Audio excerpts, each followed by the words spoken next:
afternoon, Mr. J. N. Singh, and welcome to the University, the Maharaja Sayajirao University of Baroda, where today you will be conferred with the Distinguished Alumni Award from the university. Can I ask you to share a little bit about the research you did at the Department of Political Science, where you earned your PhD a few years earlier? It was a very happy experience and a very learning experience in MSU. And for that, I'm very, very grateful to the university for giving me. And you were part of the team that helped me in the entire process, and grateful to you also individually for that particular thing.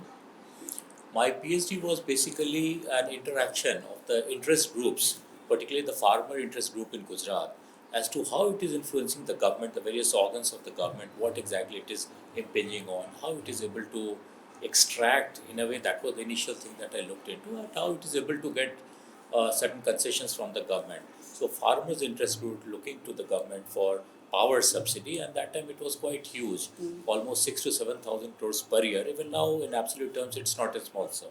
So that was I was basically looking at from the government angle, and how the interest prevails on them, they are pressurized, and how the interest group mobilize, how they look at the various organs of the government. And if I may ask, in what way has this study, two things, in what way did the university and the department facilitate your research, and how has your research contributed to your life and your professional career particularly? Professor, the university, the professors that I interacted with, my guide, Professor Anand Maulankar, and earlier Professor Dilip Mohite was there. So they helped me in understanding how a PhD is done, what are the various aspects of the entire thing, what are the tools that you have to look into, what are the angles from which the PhD has to be done, what is the theoretical perspective, theoretical construct of the entire PhD, how you do it, how you look at it, how you interact with the farmers that you are, the pressure group, exactly. What are the angles you look at the government? So that is how the university, and particularly the Department of Political Science helped me, and I'm very grateful to them. And at the same time, from the government side, after I completed my PhD, after that, in the government side, it helped in the public policy formulation process. Once you look at the interest groups, you look at how the things work, then you look at you don't have a sympathy per se, but you look at empathetically. You look at it from their viewpoint. What they are telling, is it right or not? Why exactly they are behaving as what they are? Whether they deserve it, or just they would like something more than what they deserve. So when I looked at it, it helped me to realize that what they are actually looking for, what they are actually their interest group is functioning for, is actually what they actually deserve. Okay. For example, if they get water at a very subsidized rate, the extraction for the water, they get the power at very subsidized rate, almost free.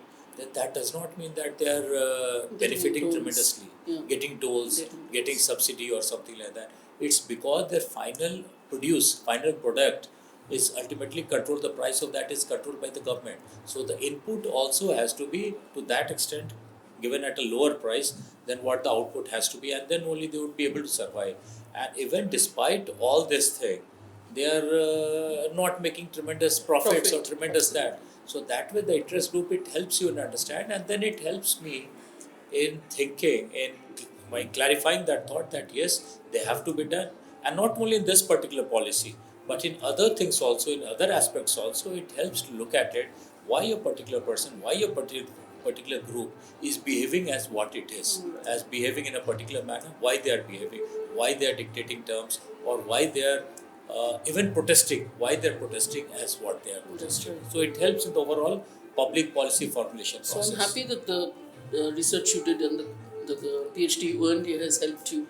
Let's move to the alumni angle. What, in your view, is the relationship which an alumnus should share with an alumni?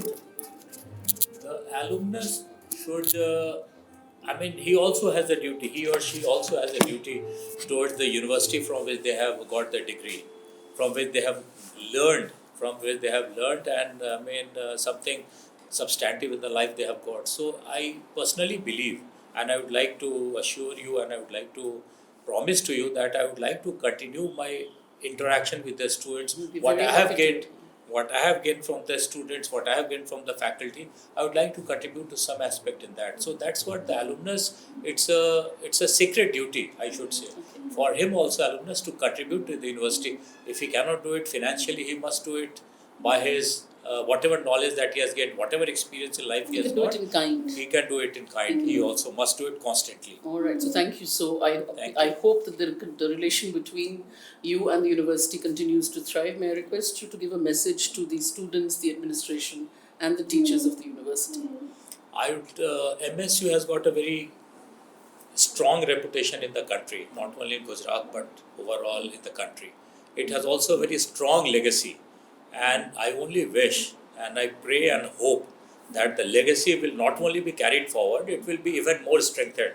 So I would request the administrators, the teachers, the faculty of MSU to take it to even greater heights. It's already at a very solid pedestal. It has had a great past behind it. The future has to be even brighter. And for that particular thing, the students also have to contribute, the teachers, of course, the professors also have to contribute, and the administration of the university has to contribute in even a greater fashion. So, all in all, the entire university has to move in a direction where it can take its. It must be in the top 5 universities in the country. Why not? I am sure that your words are going to be a source of motivation for the teachers, the administration, and the students. And I hope that you continue to strengthen your relation with the university in the coming years. Thank you so much Thank for you, this. Professor.